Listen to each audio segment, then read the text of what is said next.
L'agression du petit-neveu de Brigitte Macron, l'épouse du président de la République, a été relayée par de nombreux médias il y a quelques jours.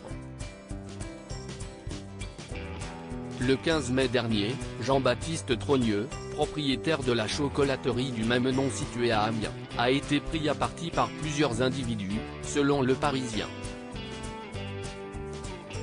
Le jeune homme de 30 ans aurait été roué de coups devant la porte de sa boutique, après s'être retrouvé sur le sol. Les faits se sont déroulés peu après la diffusion de l'allocution du président de la République sur TF1, ce lundi 15 mai. Interrogé par BFM TV le lendemain de l'agression, Jean-Alexandre Trogneux, le père de la victime, a donné quelques détails sur l'état de santé de son fils. Il a notamment révélé que celui-ci avait passé un scanner cérébral. Il a ensuite précisé qu'il avait eu une commotion, des côtes cassées, et plusieurs doigts abîmés. Des interpellations suivies de poursuites. Jean-Alexandre Trogneux a également livré son sentiment sur les causes de cet acte criminel au cours de son interview.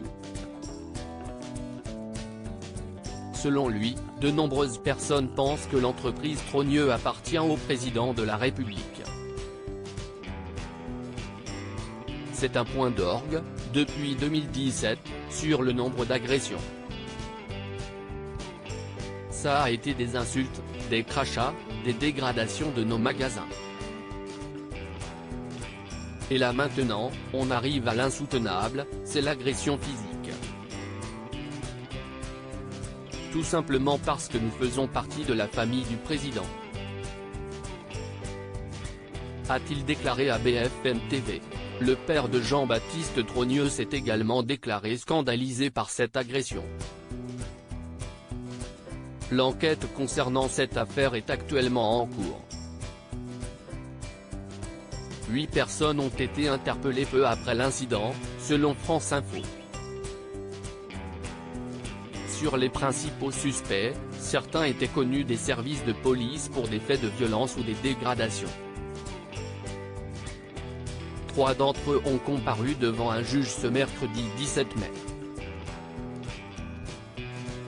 Ils ont été placés en détention provisoire, dans l'attente de leur procès. Ce dernier a été reporté au 5 juin 2023, à la demande de leurs avocats. Article écrit en collaboration avec 6 médias Crédit Photo, Jacques Witt Sipa.